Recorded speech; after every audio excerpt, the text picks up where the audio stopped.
we will welcome everybody to our work session on Wednesday, May 14th. We're going to have a discussion, our next discussion of Ordinance 562, housing affordability, and we'll turn the time over to Sarah and Jenny. Awesome. Let's actually start with the ordinance, and we'll go through the red lines that we kind of added, and so we'll just focus on those. So what we've done, oh, the red lines. It's in PDF format, so your notes are here, Okay, but when I saved it to PDF, it takes off the side. got it. We'll roll up a little bit, because I think we had, did we have any? We had, you know what, I thought, so I can kind of tell you what we did based on our last discussion. So we changed the, I think we'd already done this before, but affordable housing, we just took the definition from the state, and that is our definition of affordable housing, which just means purchase price, affordable to a household with a gross income of no more than 120% of area median income. So we just went with what the state had. Then. So now we're talking about. Yeah, let me get started. Your volume works nicely, I'm sorry. That's what happens when you fix it. So that means 120% of Weaver counties. Weaver County median. Okay, just wanted to make sure. It puts us at about 106, I think, 106,000 right now. That'll move up and down. That's the 120% household income.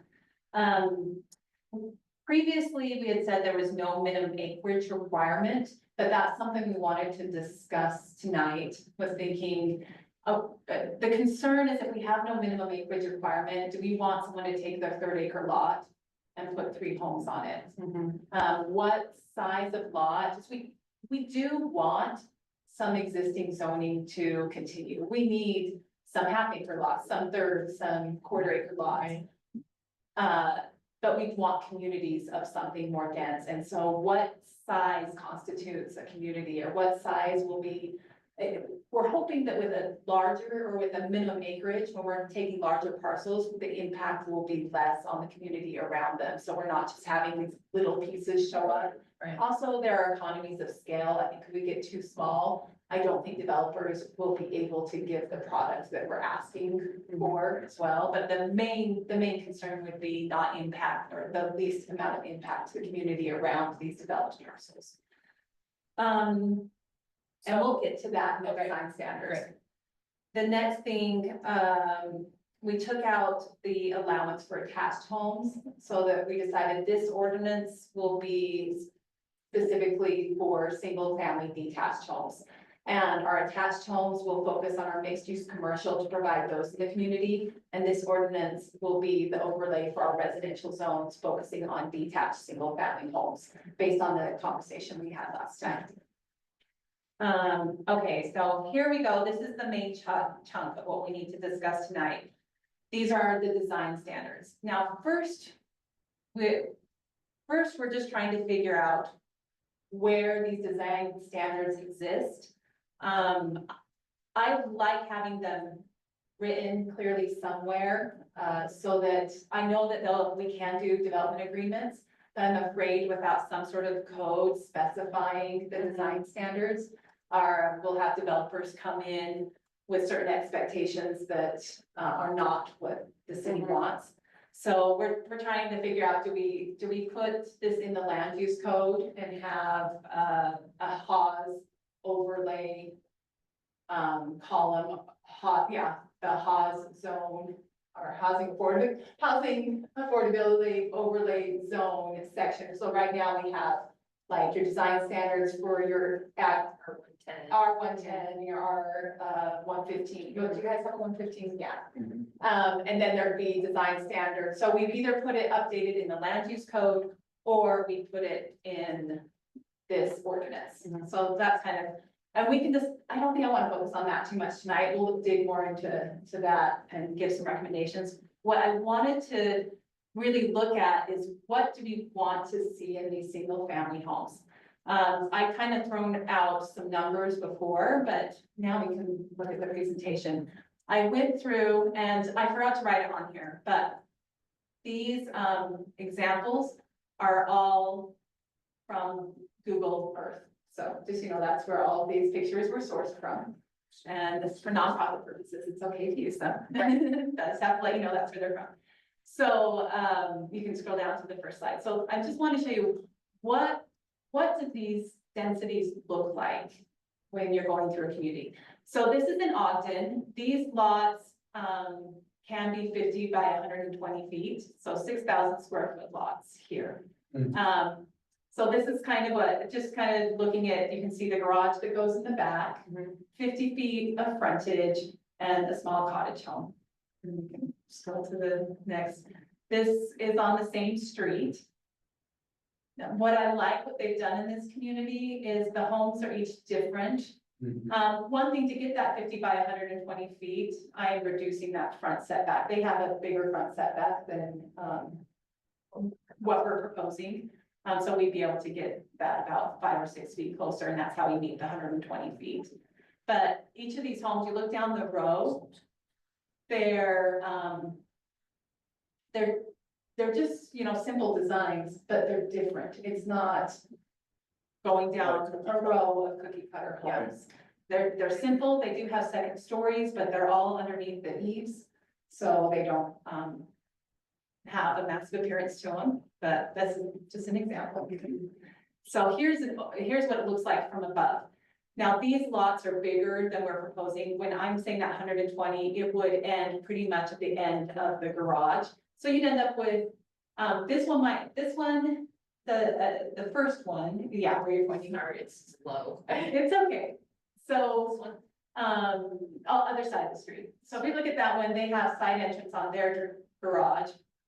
And so we kind of end a couple feet behind the garage to get that area. The next one, it would be, just behind that garage.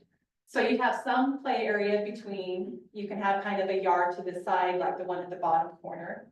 So you have just that little bit of yard there, then you'd have the driveway to get to the garage. So it provides a little bit of space.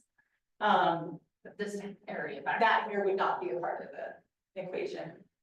So that's what you could get on a 6,000 square foot lot with 50 feet of frontage.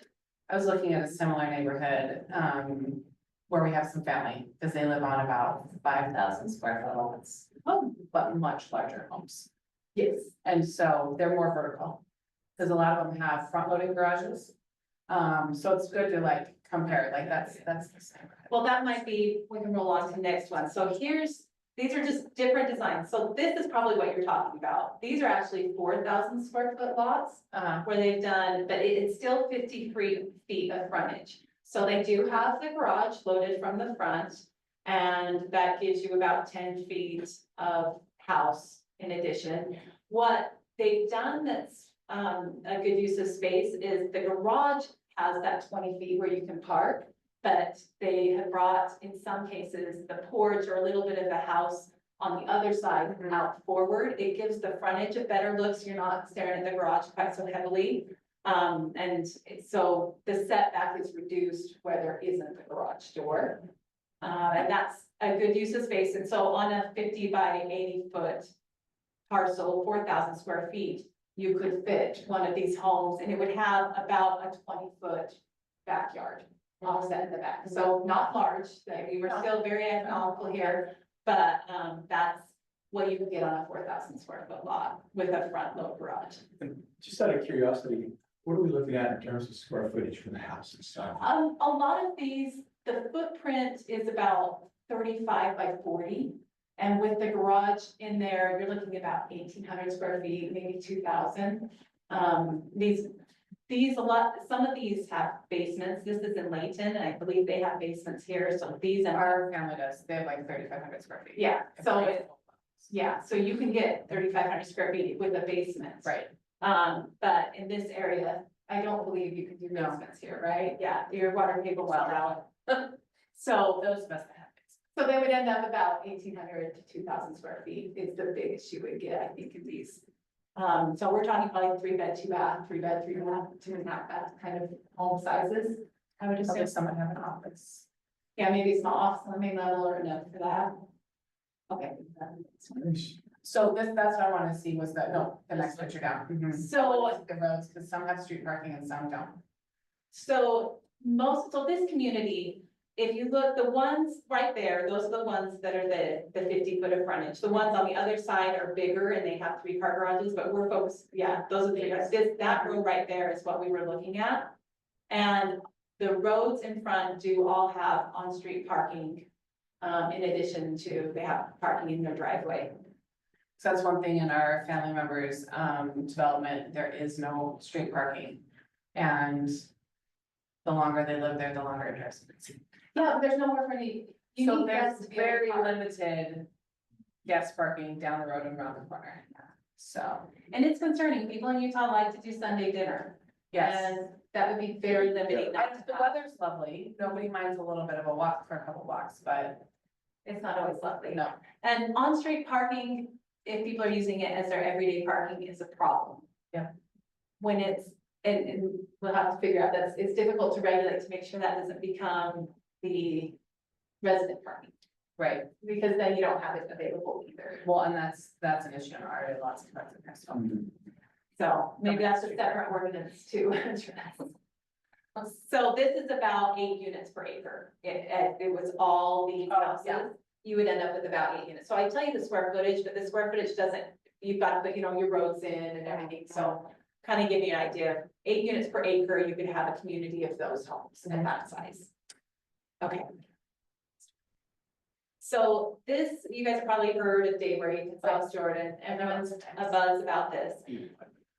You've been there, okay. Yeah. So, they have a lot of cool designs. This house, or this community, these are all like 3,200 square foot lots wrapped around a detention basin.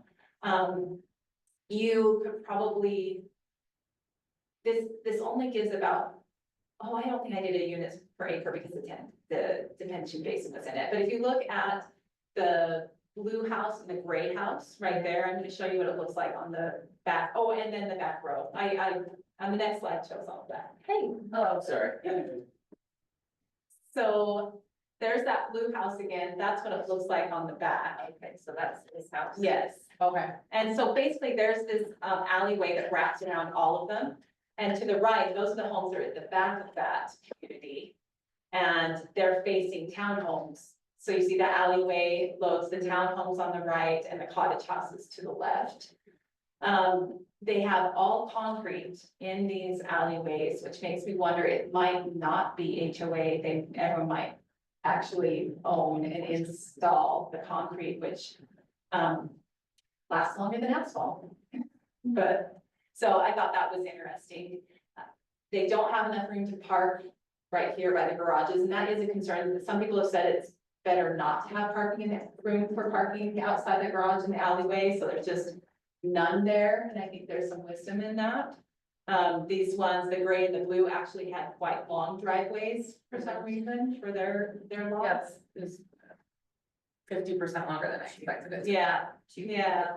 And I don't know just how it laid out in this one spot, but what I did want to focus on, the blue and the gray house, that is 40 feet of frontage that those homes are on. So if you allowed a garage 40 feet of frontage, it would look like that. You can see there's enough room for a door to one side of that garage, and that is what you would see is the garage and the door. So it kind of be the appearance of a detached townhome, because there are townhomes that do have that appearance. So that picture in particular, I kind of wanted to give a visual that 40 feet of frontage would look that way with garage loaded front door. So if it was 3,200 square foot lot, and you could fit a lot in if they were just right next to each other and garage loaded. I mean, the garage was in the front, but if you wanted to do an alleyway, obviously you wouldn't get quite so many units per acre. So, all right, so it's next development. Any questions? You guys can stop me whenever. No, I mean, really, the only appeal for me of the 3,200 square foot lot is the fact that they have all that open space. In the middle. Yes, so, Yeah. so even though they're really close, your kids can still go hang out and have fun in these. And it's beautiful. I mean, It is. if it's all in house, that's not good. Yeah, I mean, if you have some green space and some open space, that, to me, I would choose to live there. I think a lot of people like it. The downfall to something like this is they would need an HOA. And if there was a way to make this kind of design without an HOA, that would be advantageous, so that they're not, I know a lot of Utahns.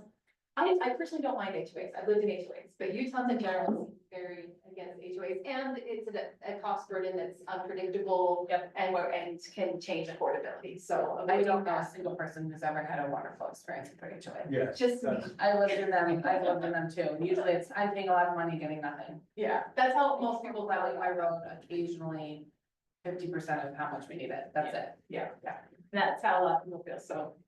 Okay, and going down so this is what this looks like, and I circled in that, gray house, I circled in red, so you can see that's the 3,200 square foot lot.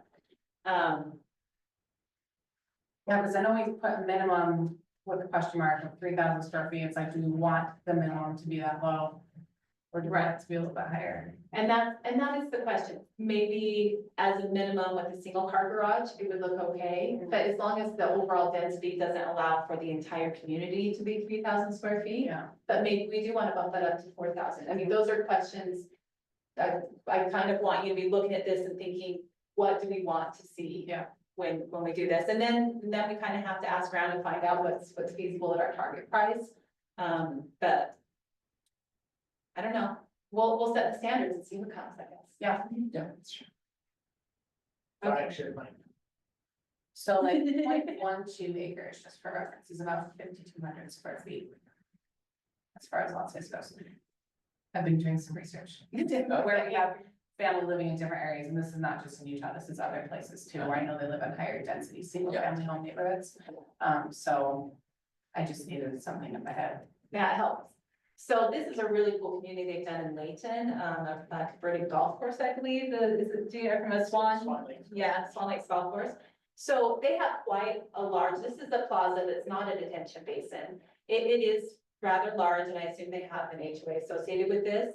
I didn't put the lot size because the way they've laid it out is 6 units per acre. I just wanted to show you that these are the smaller lot sizes, but it's 6 units per acre. I didn't put the frontage. Actually, if you roll to the next one, maybe I put the frontage on these ones.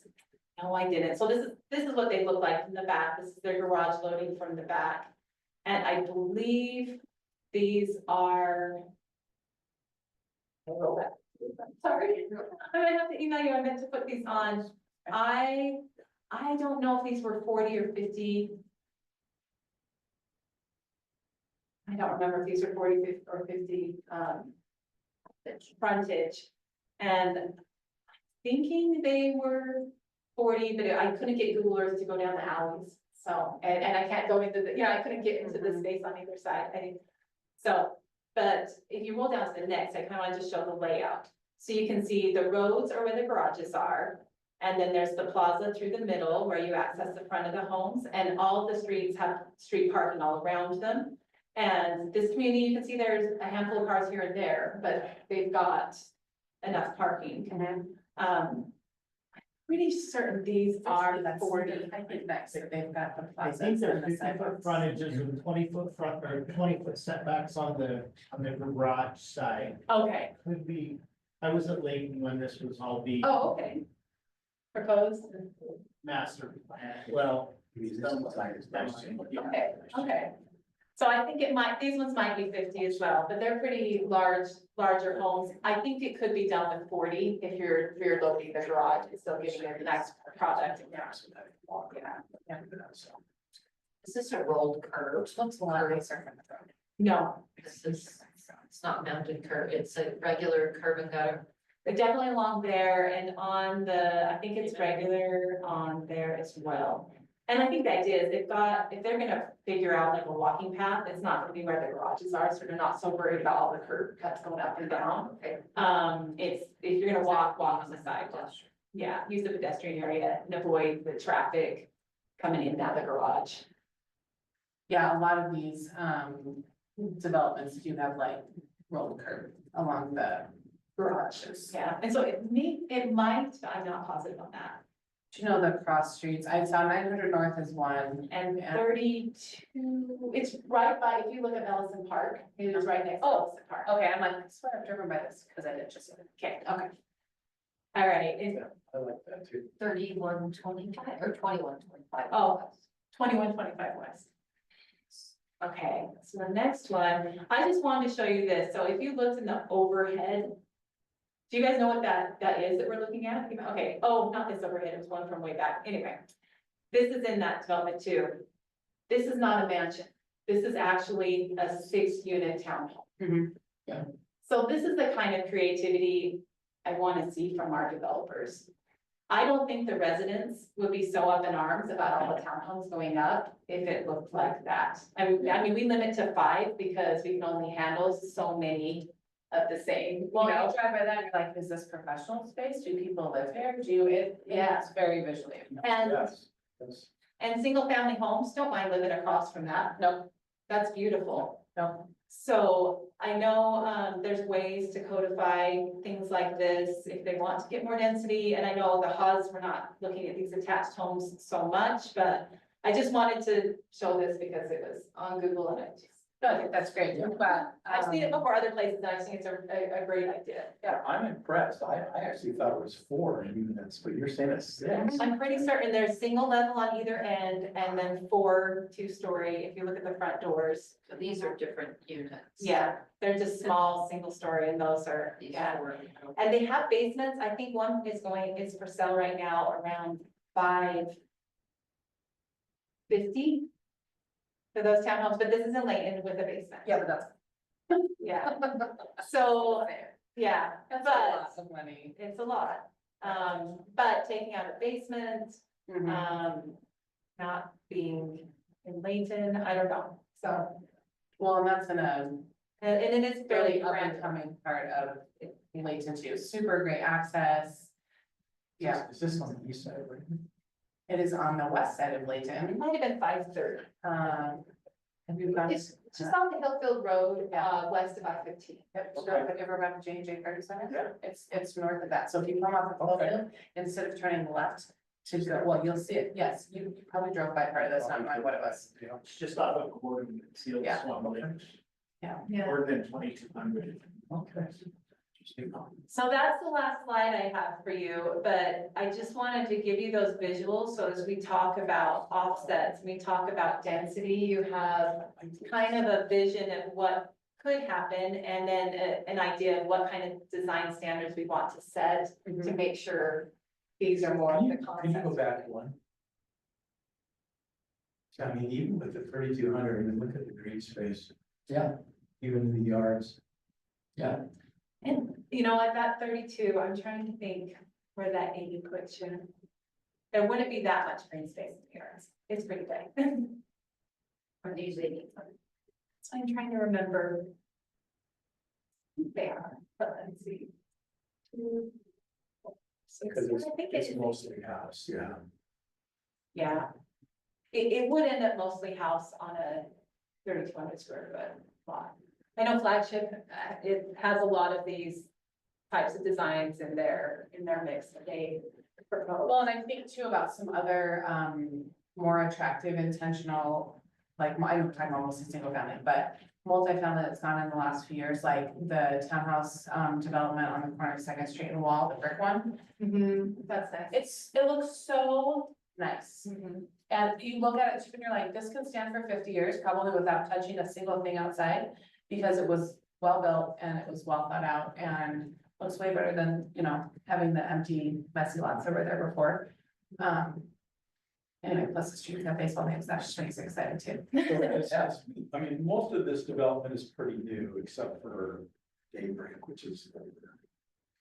Yes, Daybreak is the oldest. The other, well, actually, the one in Ogden City is at least 10 years. Well, Daybreak's, it's gotta be over 10. yeah, Daybreak is, but the one on Fowler and Ogden, I'm trying to remember how old that one is. It's a little older. So my concern with doing the open space with the 3,000 square foot lots really is just the HOA and how to avoid that. You know, I'm interested to know of like of Daybreak, what the history, what they found. In terms of livability, I mean, what would, you know, people who've lived in that community say about how it's designed and its livability?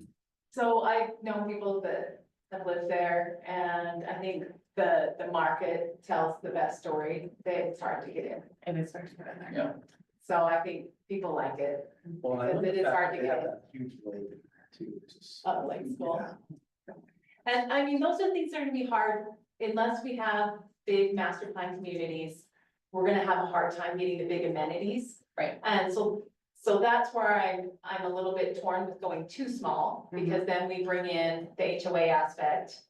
Well, and when we don't have as much room, then, like you said, they're so limited on amenities. Like, we were just in a large, really large, I don't know how much master planning was done, place outside of Eagle, so up outside of Boise. And they've got a huge mixed residential community that's going in, I don't know how many phases. And they have, now they're building their second resident use, like clubhouse and all of these different things. But they have the acreage to do that. And so they can say, look, we have this great space that you can like reserve for your family, and we have a pool, and we have this, and we have that. And when we're dealing with these small spaces, we don't have the capacity to do that. And the thing about Daybreak too, it's not affordable. No. It's livable, it's compact, people love it, but it is not affordable. Partly because of location and partly because HOA fees that go into it, because they have more open space. So So what do we know about the demographics in Daybreak? I mean, are we talking about couples that don't have any kids, that have one kid, two kids? yes, yes, and yes. Okay, That's what's beautiful about it. Yeah, I was gonna say, my wife's uncle lives there, that's one thing he likes, that, because they have different types of housing, a lot of people, and he and his wife bought the first house there before they had kids. And, we're able to transition to something bigger in the same neighborhood, just down the street. So that's one thing he likes about it. Yeah. The idea that it's designed for different sizes of families. And I think like the Foxborough area is similar to that too, like in North Salt Lake, because you can start out a townhouse or like one of the patio homes, and if you want to move north and go bigger, you can. You know, people have done that there as well. That's a much older area than this one. So kind of overall thoughts I would give, at a 6,000 square foot lot, there's a reasonable amount of yard space, living space at that size. We saw 4,000 square feet where if it is loaded on the front and you do that 50 feet, 50 feet instead of 40 feet, you still get I mean, I guess it depends on what you think is, do you like the frontage with their garage door? If it has 50 feet of frontage, yeah, it's pretty standard, but that one doesn't bother me as much as the 40 foot, I guess. So that one, you can get a little bit of backyard on a 4,000 square foot lot. And yeah, but when you get down to the 3,000, if you're doing a double car garage, you're gonna have a hard time getting any usable yard space out of it, unless you're getting creative with your alley loaded and things like that. So I know I suggested the divided by 5,000 square feet, which puts us at like 8 units an acre. I think the state is requiring 6 units per acre. That's what they've talked about. They Yeah, haven't it's not adopted. They haven't adopted it, okay. 6 units an acre essentially doubles the minimum residential single family density available in Harrisville. So for me, that seems reasonable as a density, just it's double, and the code, the House bill does talk about doubling existing development. So 6 or 7 units an acre would probably give us diversity of something. We could still say you can go as small as 3,000 square feet if someone wanted a single car garage, really affordable, small unit, and some larger units. They would just they'd have more flexibility. They wouldn't be able to do a community of 3,000 square foot homes. They'd still have to meet the offset requirements. We could do something about percentage of garage door on the frontage to prevent garage door growth. I want to avoid that if we can. And then I wondered, too, I'm like, how much do we? How many particulars do we put in there and how much of that's getting into the weeds too, like? I don't know. It's getting, and I think we discussed this, right now we are splitting hairs because we're really utilizing that piece of land. And so when we start giving that much density, we do have to start setting more boundaries because there isn't going to be an extra 3 feet here and an extra 5 feet there. And so if we aren't clear, I don't think we will get the product we want. I'm great with being clear. Yeah. So, And other cities, counties, it's not unusual to have these type of specific design standards.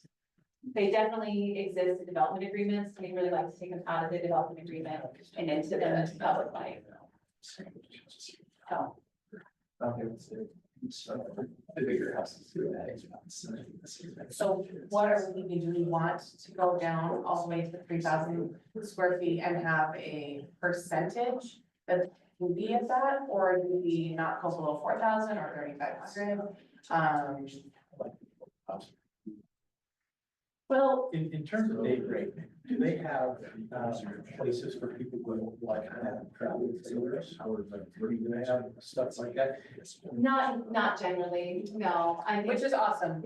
I would prefer there's not. and really, if you want to have a travel trailer, you find a different place to store it. It's just very different. It's a different type of resident that lives in these communities. That's what I was getting at earlier.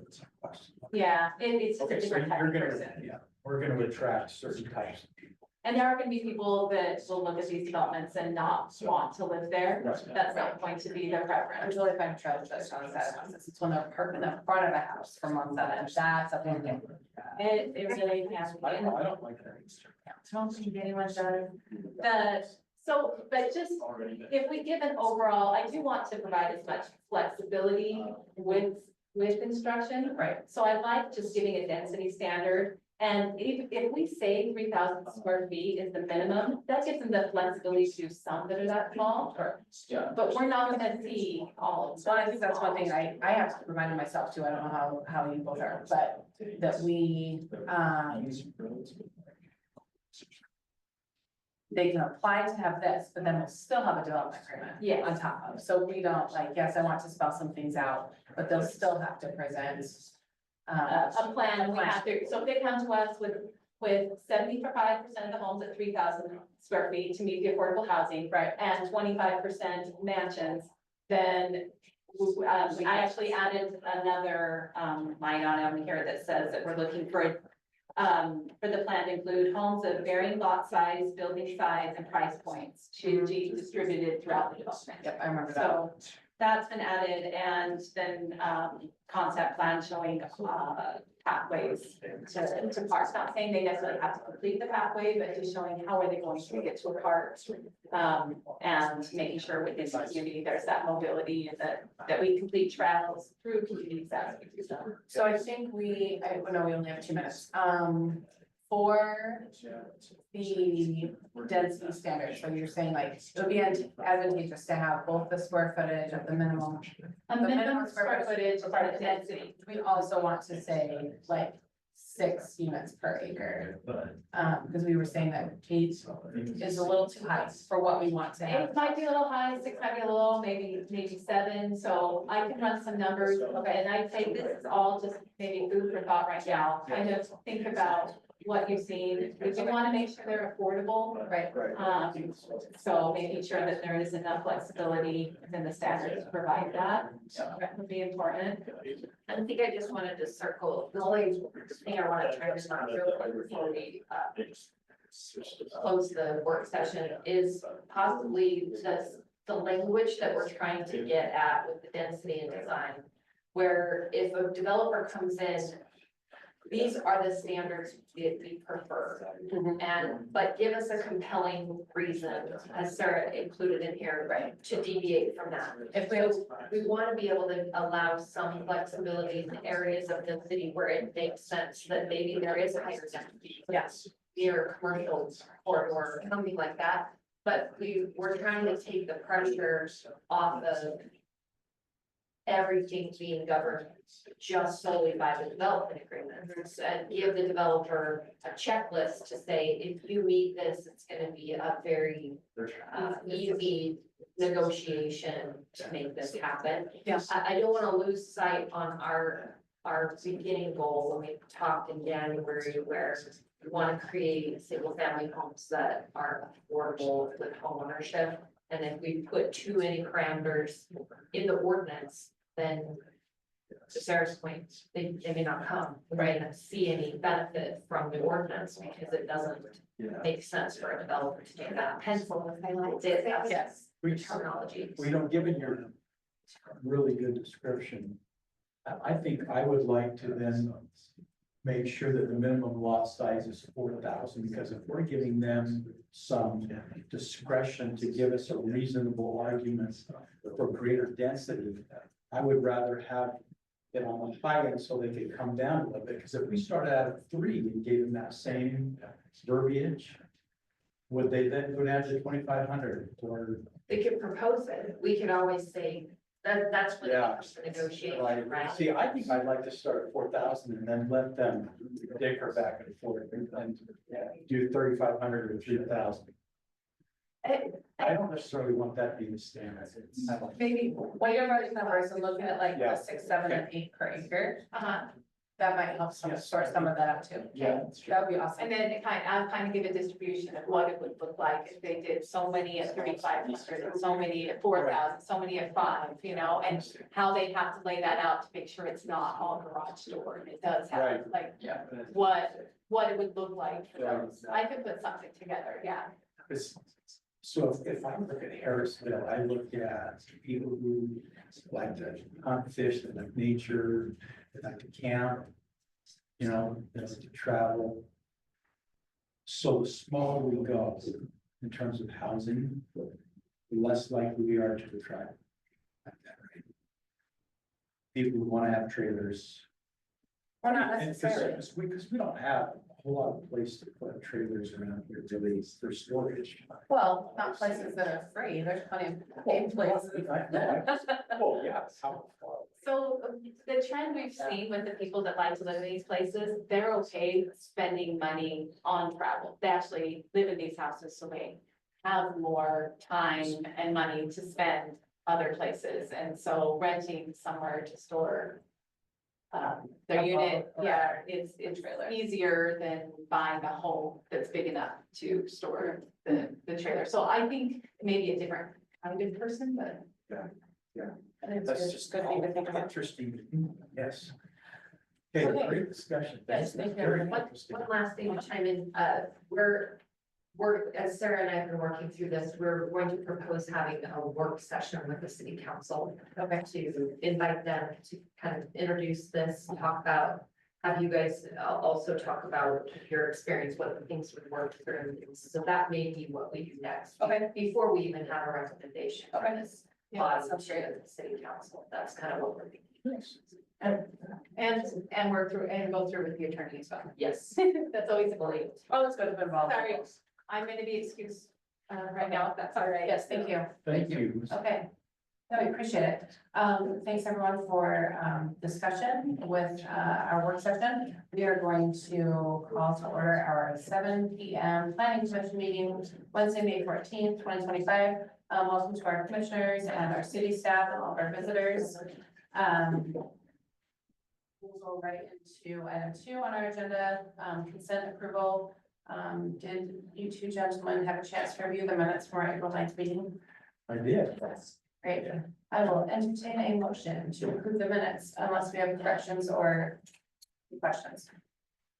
I'll make a motion to approve the minutes from the meeting on April 9th, 2025. I'll second that. All in favor? Aye. Okay, item 3. We are going to be discussing preliminary subdivision plat approval for Ben Lomond Phase 2B, located at approximately 1800 North Highway 89. I can almost rattle that off. Okay, so we will discuss this. We'll also look at the city engineer's memo from May 8th. And go to that point. Did I miss anything getting into that section? Jen, that's great. Get an introduction. So this is the third phase of Ben Lomond development that we will be issuing preliminary plat approval for this evening. And the engineer's memo did not have a lot of comments, and we actually have the developer here represented with another memo that's addressing some of the comments in our engineer's memo. So they have already been addressing the red line comments from the engineer's office, but we'll just go through these briefly. The engineer is requesting that the lot addresses to the plat are added and final corrections for their red line comments. That the plat be submitted to the Weaver County Surveyor's Office for review and receive their approval. They submit a landscape plan, which we do have this evening for this phase, in accordance with the master development agreement, and obtain approval from the administrative land use authority for the subdivision improvement drawings. They also need to make sure, and some of these may have been issued, but we want to finalize all the approval letters from the outside agencies, Bond List of Pineview, Rocky Mountain Power, Enbridge, and Northview Fire. So those are the engineer's comments. Can I ask a question before we leave that document, just out of curiosity? Because according to the diagram, right there, it's saying that this includes the southeast area of the development. Well, in my mind, it's really the southwest area, because it's closest to the highway. Southeast would be closer to the neighborhood on the east side, is it? It actually is the southeast side of the development. It does come out towards Highway 89. This is phase 2A. You can see the dotted lines here. This is 2A, Right. and this is 2B. These are backing up against the existing homes on the east side of the development. Okay, I was, because I just saw there Highway 89, so I thought we were talking about, okay. Yeah, so these dotted lines represent the existing 2A phase. And this is on the east side of 550 West and all the homes going over towards the Okay, existing okay, homes. thank you. I was confused. Happy to clarify. Okay, So if we that go makes sense. to the developer's memo, in fact, Brandon's here if you'd like to ask direct questions, you're welcome to do that. He's submitted new plans to us. Just, we took the red line from the engineer and then had all the red line corrections made with our engineer, and then we've got them. I actually have them now, so. Brandon Green, Flagship Homes, it's good to be with you. Thank you. Hi, Brandon. Happy Good to see you. Yeah. So can I ask a quick question? So the houses that are gonna border, how big are those lots? So I can answer that. Can I put my screen on this or? Sure. We'll just grab the HDMI My cord. people. Yeah. I'm not a professional. I'm not licensed. My battery might die again.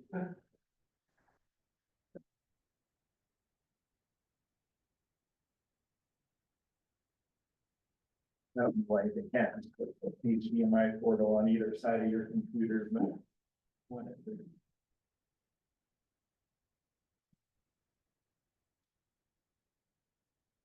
So, this is just a phasing map. So 2B is the one we're here for tonight. 2A has been approved. And 2D in the upper corner there has been approved. This 2D layout is not permanent. That's an old layout, but that gives you an idea of how those lay out. So let's go look at 2Ds and lot sizes. So along the existing properties were, 7,000, 7,700 average lot size. Great, thank you. That's what I remember we discussed. And then your interior lots are 4,000, 5,000 square foot interior lot sizes. And then up here along the top, there's some condos. So these are all single family. And up here is a condo or a condo project, townhouse project. Okay.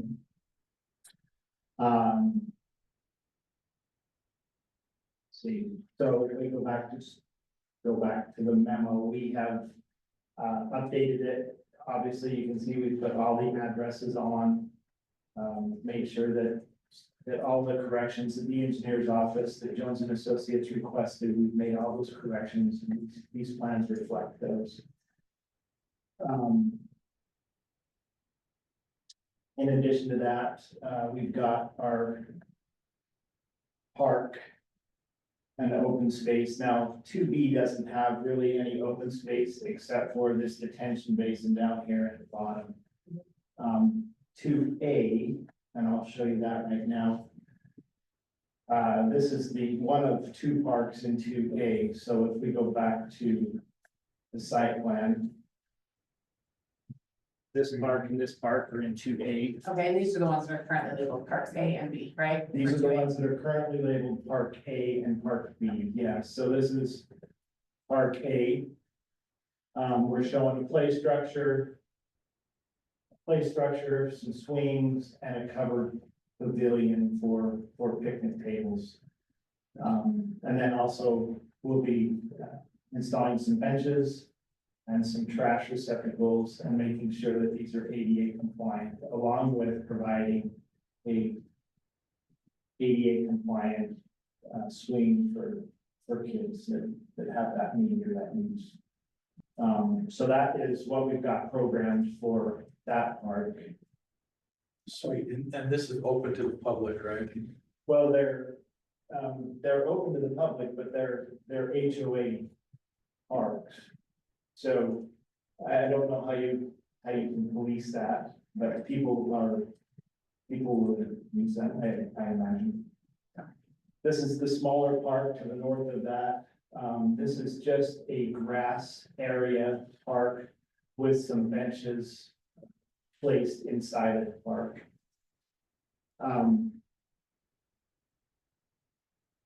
And then we also show, I think that's this one. Lighting, trees. All of these pretty designs right here, these are all your trees. We've also taken and,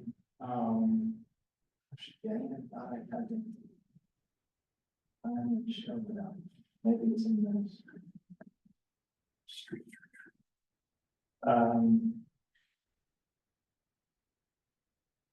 Well, it is kind of. Yeah. So we've got the path, we've taken a path all the way through, but these are ramps coming across the road and into the park. Oh, okay. So as part of our trails and trail connectivity, we didn't feel like it was smart to send people all the way to the intersection to cross, to come all the way back. So we've got mid-block crossing for the trails and trail connectivity that run through phase A, 2A of the project, and this will connect the upper trail or upper park via that walk path in between. So that's what we have open space wise created. You can see that trail coming up here, coming along. Oh, this one, I think we felt it was safer to cross here at this intersection than on that corner there. So come along, and then it will then jump and go further north from there into the next area of the project. So how big is that park right there? This park, Yes. I wanna say it's about an acre, maybe just under. And then the other one is, a little bit bigger, acre and a half. Fabulous. Okay, great. I'm so glad. So we've tried, again, going back to what, was originally designed, we've really tried to stick with that design, haven't made many changes. To any of it, so. That's, unless you have any questions, we've received our will serve letters, we've gotten all of those, we've updated the plans. Right. So I think we've complied with, Jones and Associates memo. Wonderful. Can you talk a little bit about the park space over here? On the eastern side, there we go. This one here? Yeah, so what are we doing with floodplain area and park? And there was a road, the last time we talked about a road going through there. So right now, we're in the process of designing.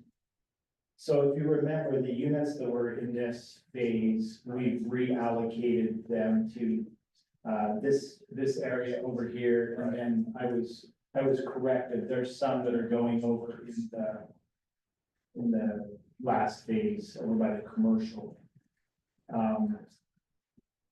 But the total number of units won't exceed what's already been approved. So in this area here, we've got quite a large open space. And we are in the process of looking how to best use that space, but it will be our open space. More than what you had originally approved, so you're getting more open space from this project. And I've been working with Jenny on trails and trail connectivity, because that's important, so. This is currently an open space here, park, with a detention basin. We're going to create some connectivity from this development into here. And then I'll create some connectivity from North Ogden into here. We haven't had that conversation with North Ogden yet, but they have a detention basin there, and I think Jenny had a fantastic idea in suggesting that, we create some connectivity. I'm all about trails and being able to walk or ride. I love that too, because we have talked about that on multiple occasions, having some kind of Yeah. walkway there. People don't want to walk all the way around the block. They want to walk, there's a way to get through. Then we'll provide that. We've also made some, and again, please, this is not what we're doing now. We're not doing the townhomes. We're actually doing single family lots. But there's a mid-block trail that comes through here and ties into one of these roads, and eventually we'll feed down to the park system. We're taking pause? that same, oh yeah, go right No, it's ahead. fine. I was just saying, we pause and we were almost done with this one, just before, because we're gonna do another full agenda item, talking about parks. And so if we can just go back to number 3 for just a minute, if that's all right with everyone, and just see if we have any additional questions. No, it's fine. It's so great when we have you here as a captive audience, we can just go through all their phases, right? No, I just wanna make sure I don't miss Thanks for something. pulling me back. Okay, so let's look at item 3. Do we have any other questions about phase 2B? Which is the southeast portion of this subdivision, so that we can either grant or table our preliminary plat It approval. sounds like everything I think- is fairly consistent with what we had already previously talked about. Plan wise, yeah, I'm totally good. I don't have any questions. Okay. I don't know, that one's a lot, that particular phase, because that's so many things were addressed, so it's more straightforward than some of the other parts of the project. So if we don't have any additional questions, then I'd like to entertain a motion to grant preliminary subdivision plat approval for Ben Lomond Views, and you can read it, but Okay. if either of you would like to make a motion. I will motion to grant preliminary subdivision plat approval for the Ben Lomond Views Phase 2B located at approximately 1800 North Highway 89. Subject to the city engineer's memo dated May 8th of 2025. And any other staff memos or indications. Recommendations. Determinations, recommendations. Yeah. Something, if I would have a list, I'll come up with some good terms. I will second that. Okay, all in favor? Aye. Aye. Thank you. Yeah, beautiful. Did we miss anything on that motion? Either of you wonderful people, thank you. Okay, so item 4, we're gonna continue on, while we've got Brendan here. We're going to have a discussion about, well, we've covered a lot of it already, actually. So our Ben Lomond Views Phase 2A, Parks A and B. Do we have any other questions about those 2 park spaces in Phase 2A? I am just curious. So the upper park, still an acre, which is a large parcel of land. I'll get the exact square footage for you so that you know. That's wonderful. Is there a reason why there isn't like a playground in that area, or do they just? It was never programmed to have a playground in the original set. Maybe not in full. It's not, I mean, it's not a big area. Our thoughts were it would be just a nice grassy area to. Just for sure, that's for sure. Yeah, I don't know. Okay. Can't answer that. Okay, yeah, because I don't remember us discussing that before, and so. Yeah, and the HOAs are going to be maintained these 2 parks as well. So, or the HOA. That would be a whole other discussion, wouldn't it, if we had multiple agents? Okay, all right, well, if we don't have any other questions or comments about this section with the parks A and B, then I will entertain another motion, or I'll make the motion myself, if I have everything want to do it. Sorry, real quick, I had a neighbor the other day ask me if they knew, anyway, basically if I knew what the schedule was for this. Is there any way I can get a copy of this map? Is that possible? Absolutely. Yeah, that'd be great if you can. Be happy to, write your email down. I'll send it. I'll get you. Perfect, thank you. Just CC all of us on it, that'd be great. Yeah, and I'd like to see the updates, they're helpful. Just send it to one of us. Yeah, That'll be great. even better. that'll make Simplify. it easier, yes. We just like to keep track for grandma. Yes. Because I mean, it looks like they're making great progress in what they're doing there. Can you kind of give us an update on? Yeah, I can, I'd be happy to. So we have got all the stormwater and all the sewer in, phase in this area here. Now that we've received preliminary plat, we're gonna go, before the staff and get, final, and then we'll be hopefully moving some earth on Phase 2B and 2D. The plan is to have, in working with Regency, who is the contractor out there, the plan is to have asphalt down for that phase in August. So we're working pretty hard. They're now getting ready to install the water line, the culinary water line, and secondary system in there. Once that's in, we can start grading for curb and gutter and prepping for road. So things are progressing along nicely. Yeah, it looked like a war zone out there, but now the mountains are starting to be shaved down and it's starting to look a little bit more like a subdivision. The manholes that are sticking out of the ground, that's gonna be where the road is. So that's how much material we've had to bring in to create those roads. But it's gonna be a fun project. So. It's just been an awesome thing to be part of. Very beginning. Yeah, it's just awesome. We'll be back, I'll be back, again for, this commercial area and some other phases of it, this park area. But we're gonna still work with staff on a few things before we come back to you. Sure. And you guys are great to work with, thank you. Hey, thank you. Okay, so,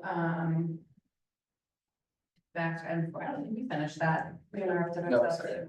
No, it's fine. So, would either of you like to make a motion to grant the, site plan for Ben Lomond Views Phase 2A, Parks A and B? Yeah, I can do that. I will make a motion to grant preliminary, or sorry, final say, right? Preliminary. Preliminary and final, okay. Make a motion to grant preliminary and final site plan approval for Ben Lomond Views Phase 2A, Parks A and B, subject to Harrisville City Municipal Code, and other staff or agency requirements. I'll second. All in favor? Aye. Yes. I'm never heard of that. Although I missed my, it's always good to ask questions. Okay. Item 5 on our agenda is a discussion to grant preliminary subdivision plat approval for Dixon Creek Phase 2, located at approximately 1300 North Washington Boulevard. We also have a city engineer's memo for this project dated May 8th, 2025. Yes, so this is very similar. This project is our Washington Boulevard mixed-use development. The developer is also present for this discussion. Should you have any questions, we can direct them towards the developer. The engineer's memo includes adding the street numbers to the roads or the courts on the north side of 1300 North. So he's referencing these small side roads on the north side need to have street numbers. The updated subdivision plat and dedication plat for Phase 2 to reflect the recorded Phase 1 plat. I believe this comment was related when I spoke with the engineer earlier. There's some language on the dedication plat amending the parcels from the original Phase 1. The city doesn't necessarily have a strong opinion or a concern with that. It would be more Weber County. And if they get any feedback from Weber County regarding what that language needs to look like or how that process needs to take place, then we would require whatever Weber County is requiring in that. A letter of map revision, a LOMAR, we need to be submitted to FEMA to revise the floodplain shown on the plat. And that should be done before recording takes place, and the new location of the floodplain. Submit the plat, the entire plat for Weber County surveyor's review, and submit the landscaping plan for this phase in accordance with the master development agreement, and obtain final approval through the ALUA, the Administrative Land Use Authority, and I'll obtain all will serve final approval letters from the outside agencies, which include Vista Pine View Water, Mountain Power, Enrich, and Northview Fire. Any questions that you have?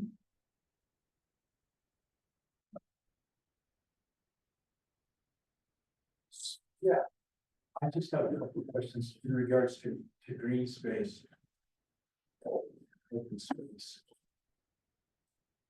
So the one on the south end looks like it's gonna be open space right there, yeah, and then is the upper right hand right there closest, is that also green space or is that parking?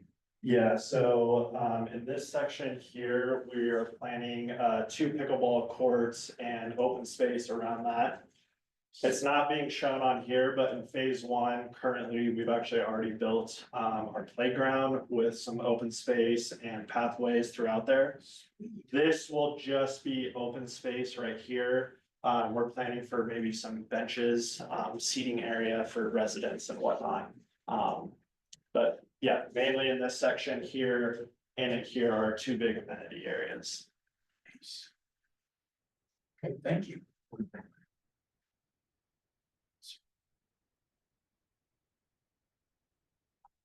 Can you remind me how many units are going in with Phase 2? Because that's preliminary, sorry, primarily not preliminary, I said preliminary, much money.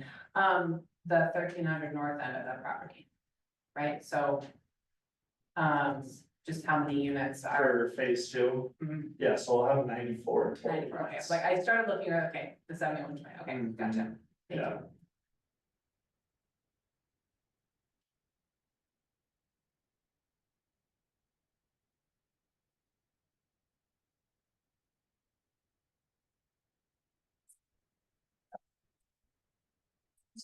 Well, I just want to say, we're super happy with so far. If you guys have driven by our vertical teams out there, they're doing a great job and super happy to be building in your city. Yeah, thank you. Yeah, we'll glad to see this, just moving along. I see what's going on. Okay, I would entertain a motion. They're doing great, we're making most of tonight, to grant the preliminary subdivision plat Okay. for Dixon Creek Phase 2. No, I said I would entertain it, All right. just so we make I sure. didn't hear that. Feel free to That's read the good. next several lines. Okay, I motion to grant preliminary subdivision plat approval for Dixon Creek Phase 2 located at approximately 1300 North in Washington Blvd. Subject to the city engineer's memo dated May 8th of 2025 and any other staff notes, recommendations, suggestions. Agents' comments. Or agency comments, very nice. I will second that. Great, thank you. All in favor? Motion carries. All right. Item 6, public comments. As a reminder, we have a 3-minute max for comment. If we have any additional comments from anyone. Or from everybody tonight. Do we have anybody online?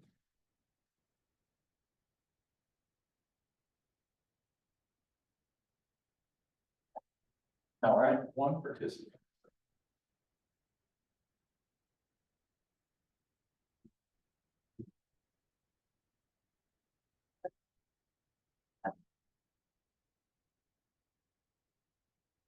Well, doesn't look like there'll be public comments tonight, so we'll close that portion of our meeting. And item 7, commission and staff follow-up. I actually don't have anything to name. That would be a first, is it not? Yeah, you are. That's a good discussion tonight. Yeah. We have things moving along, as you can see, the progress. Yeah, it's really. That's great. What about, the subdivision that's just right over here? Ashland Cove? Yes, thank you. Ashland Cove. Yes. Do we have people Houses are- buying? Yes, we have several Yes. residents that are living in that community. I don't know exactly how many homes have sold, Yeah, but I've seen I them. believe they've issued their last building permits for that. So Good. most of the homes are underway. Yeah. Okay, fabulous. Good. Any other questions or anything that we need to attend at this moment? Oh, I noticed that they're moving dirt on the east side of our property, just over here off of 89. Yes. And are they running pipes? So they've run utility work for our new road 1750 North.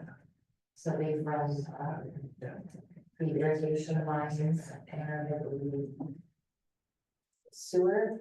And with Justin not here tonight, I can't be. Yeah, so it's around that yesterday. But yes, they're working on all the utility work for 751.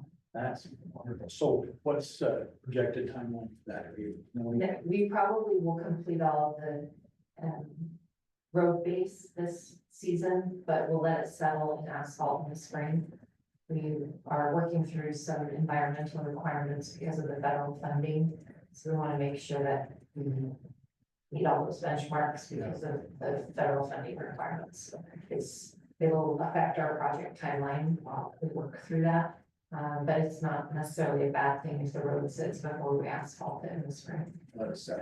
What do you know about the light?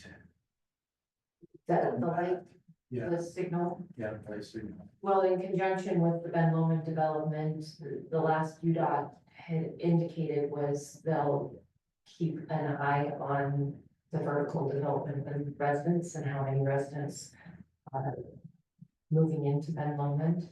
I don't know that if and when our projects are completed on the west side, that'll increase the need for that because we'll have emergency services there. That's UDOT's call when they decide that the Okay. light is warranted, then they'll put the signal. So I thought they had already approved that and there was a plan. place It is approved, but Okay. they decide when. when The time. specific. All the infrastructure is required on both sides of the street as part of that project. We have to put the underground infrastructure, but the above ground, UDOT puts in when they decide it's warranted. So the cynical part of me says, which is not very big, what.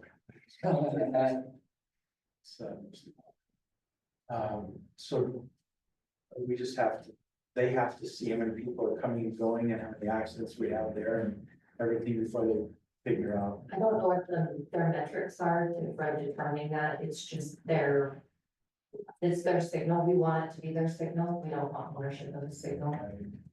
And so we're kind of at their mercy when they determine it's needed.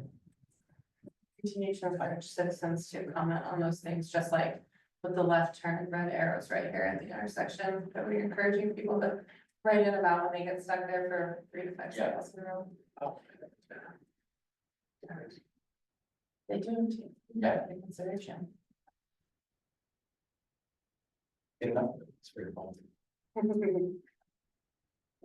right, other questions, anything else? Okay. Thank you. Do I have to make a motion to adjourn? I always forget. Yes, we I will make a motion to adjourn. I will say, Great. Or adjourn. all right.